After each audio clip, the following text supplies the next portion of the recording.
Let's talk about Metacritic.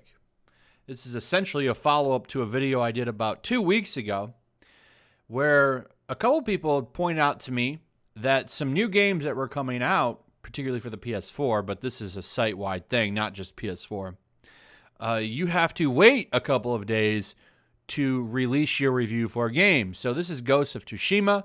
As you can see, the Metacritic score for critics is at an 83, which I think is BS because this game is fantastic. Very great game, by the way. I love this game. I've been playing it since it came out Thursday night, and I think it's amazing. Great game. I'm loving it. A couple of people are mad about it because they say Western developers appropriated Japanese culture or something. I can only find a handful of people actually legitimately mad about it. But for the most part, it seems like everyone likes this game, which I think is fantastic. I love this game. I think it's great. Much, much more of a real fun time compared to Last of Us 2, which was depressing. So, what's going on here? As you can see, you have to wait. If you're a user, I want to go review Ghost of Tsushima. I want to tell the world that this game is great, and I want to leave a user review on Metacritic. Well, guess what? You can't do that. You'll have to please come back tomorrow. Now you say, okay, well, that's only 2 days. It's only 2 days, not a big deal, right? Well, it kind of is a big deal. It's a big deal to someone like me who doesn't want to go off of critic reviews. I could care less what critics say about the game. I think critics are paid shills. I think they're disingenuous and they're fake, and they don't give a damn about giving a real review. They care about people that line their pockets, and they will go to the absolute, they will go over the top to protect and shield game companies. Last of Us 2 proved that big time. Really proved that. So I like the user reviews because it gives me an idea if I want to spend $60 on this game. And if it's not a full review, that's fine to me. I'm okay with few hour in impressions. I can't come to Metacritic for that anymore. The website used to be full of that. People that really liked the game, they'd be excited. They'd come over here and they'd say, I'm about a quarter of the way into the game, and I think this about it. Now I have to go and read a bunch of shills, trash, garbage reviews that are probably fake or disingenuous. So I think this is very anti-consumer and terrible. We have an official statement now. This is a new thing. We didn't have this before. We could only speculate on what was going on before. But now we have an official announcement. This came out yesterday. Metacritic will delay user reviews for games. The delay is being implemented to ensure that people actually had enough time to play the game before reviewing it. I mean, this is a long game. Okay? I mean, who's to say people actually beat the game in 2 days? I think that this is ridiculous.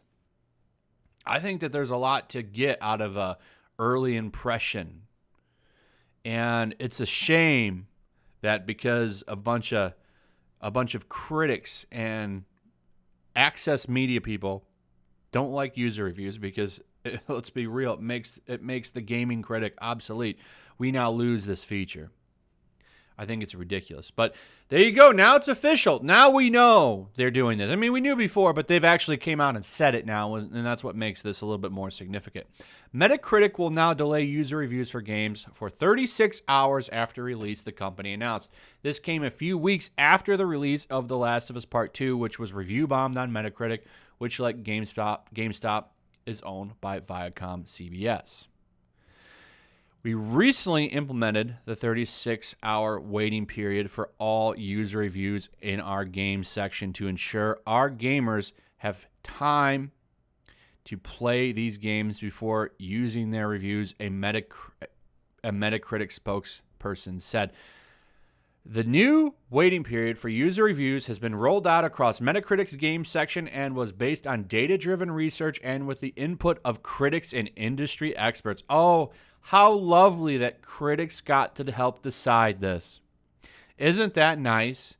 So They all went up. I mean, all they had to do was go to what San Diego and San Francisco to talk to all of them, because that's where they're all huddled up. All of them. All of them. I'm sure they represent the entire country. Metacritic said that the decision was not based on any user reactions to any game in particular. Yeah, right. Okay. I'm sure that's genuine. Yeah. It's funny. It happens right after The Last of Us 2. But it's not based on any user reaction to any game in particular. What are you talking about? Of course it's not. We were thinking about doing this for a while. You are liars. What a lie that is. That is a huge lie. And a huge middle finger to you. Because you're the one that used the site. You are the site. Okay? So this is just another example, and it's funny to me, of competition bending the knee to competition. Metacritic, in a lot of ways, was making sites like IGN and all these other websites irrelevant. But they're going to go ahead and bend the knee to them. Well, we should do that. YouTube does the same thing. It's stupid. But anyway, Metacritic is a review aggregate site that provides 2 scores for every game, one based on critics and one based on user reviews. Review bombing is the practice of users giving a large number of negative scores, typically as low as possible, in order to drop the game's overall score. This issue isn't exclusive to Metacritic, also occurring on Steam user reviews whenever a fan base is upset about a game. Writer and director for The Last of Us Part 2, Neil Druckmann, shared a very heartfelt message with his team after the game received overwhelming positive reviews that ended with a message for the haters. I wonder how that game's selling now. You know, it's funny how the sales for The Last of Us 2 have kind of vanished from everything. No one really talks about it anymore. I don't really see very many articles on The Last of Us 2 sales. I wonder why that is. I'm sure it's a huge gaming industry secret. It's probably because it's not selling very well, especially with Ghost of Tsushima out there just getting all kinds of praise. All kinds of praise. Because the game is fun. And the game takes a lot of time. The story of the game is fantastic. The setting, a lot of love went into that game. A lot of love for samurai movies and the history and the culture of Japan. And it's a fantastic game. And I guarantee you that game is trouncing The Last of Us 2 right now. Will we hear about that? Will there be an article on that? There won't be an article on that. Will there be any coverage on that? No, there won't be any coverage on that. Still getting plenty of coverage on this stuff. The Last of Us Part 2 provokes an online skirmish. The latest game in the popular series could mark a sea change in a market long dominated by bigotry. I'm so tired of this stuff, man. They're going to keep this game going. No one's even really talking about this game anymore.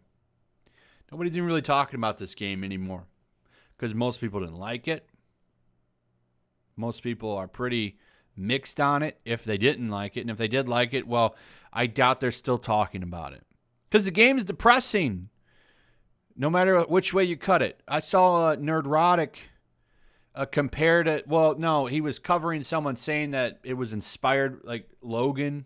You know, the movie Logan, actually a great movie, inspired some things in this game or something. And he made a good point. Logan's a great movie, but it's not a joy to watch. I don't ever have the feeling of desire to go back and watch Logan. And that's not a knock on Logan. Logan's a great movie, but it's kind of depressing. It's a depressing movie. Like mutants are dead and Logan dies in it. Professor X killed the X-Men. Like it's a shocking, dark, and depressive movie. It's a good movie, but it's not like, man, I got to have a couple people over to watch Logan tonight. Oh, it's our yearly screening of Logan. Like it's not something I really want to go back and watch. Now, like I've had itches to watch, and I've watched it a couple of times since I bought it, because I actually own the 4K version of it, and I'll watch it again, but it's not something I have a strong desire to go back and watch. And I wonder, You know, how many people had a strong desire to go back if they actually liked this game, right? Let's say they were a fan of The Last of Us 2. I wonder how many people were compelled to go play the game on New Plus after they sat through that depressing game.